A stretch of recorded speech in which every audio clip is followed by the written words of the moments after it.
I started this project in late April 2025. At least that's when I saw the 800dB for the first time. It's September now, and while I wasn't able to work on the project all the time, there definitely has been progress. Today I want to start from the beginning and look back at what has already happened, and since I have practically no experience in electronics going into this, I'd like to share my ideas, realizations, errors, and further plans.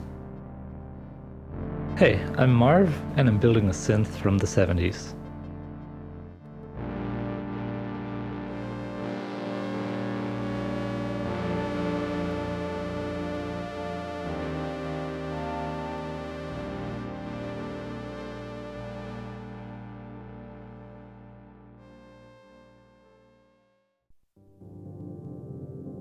Around the 2000s and early 2010s, this synth was more of a secret tip. It definitely found its way onto some famous records, including the amazing works of Kitaro, and yet it never reached the popularity of certain Moog or Roland synths. To me, that's actually what makes it so interesting.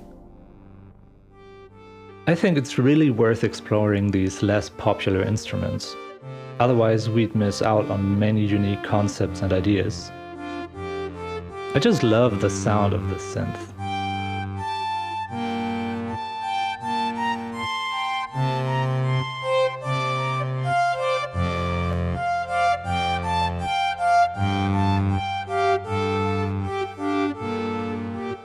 And honestly, if my version captures even half of the character of the original, I'll be happy.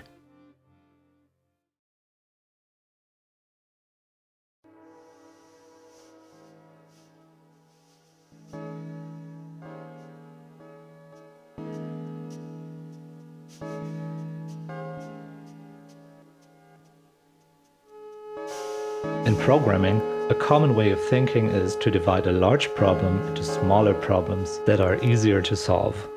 I decided to do the same thing here. My first step was to check if it was even doable. I would need to know every little detail about the synth circuitry.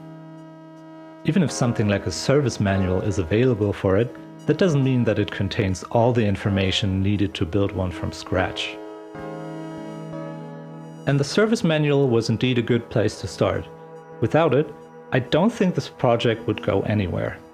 It contains a parts list, overall signal flow, board overviews that show which components sits where, and the circuit diagram showing how the components are connected. I found only one actual chip called LM3216, which is a frequency divider.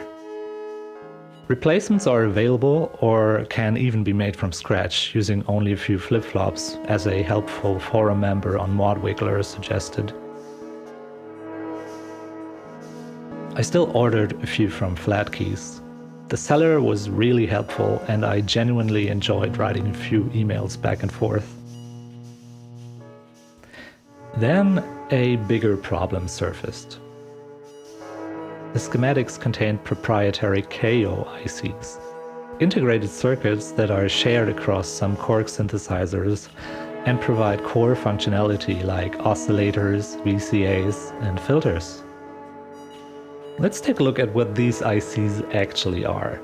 They are much bigger than regular chips. When you open them up, you're greeted with a mass of silicon.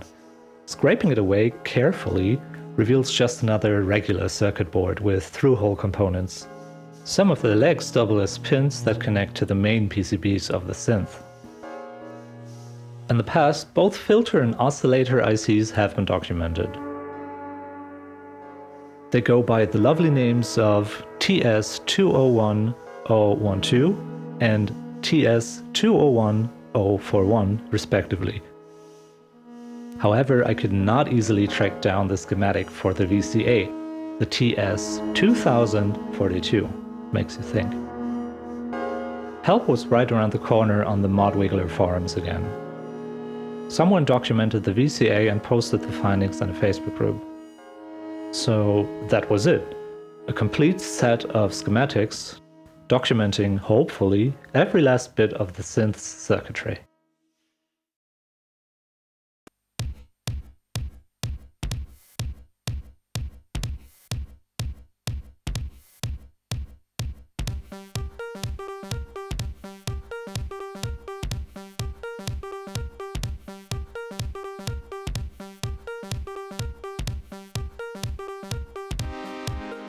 I really like the idea of doing things in-house. That's also what I do for my labels music.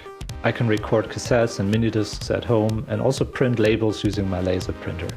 So I looked into ways to make the circuit boards at home. So I need to transform the schematics into actual circuit boards. Perf board seemed to be the way to go. I could basically just take the schematics and transfer them to the PCB and wire it all up. However, the resulting mess of wires and components would become way too big to fit the case that I already have. After playing around with the idea for a bit, I decided to have a go at designing proper PCBs, or at least copying the original ones from a few photos that I found online. So far, KiCad's schematic editor has been really nice to use, and I can't wait to make actual PCB designs as the next step and have them printed.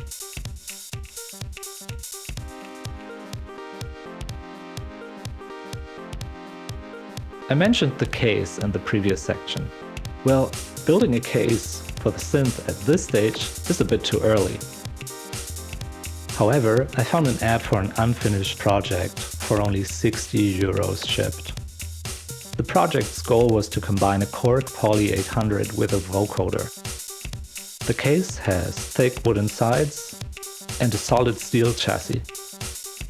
It's really, really well made and far better than anything I could come up with.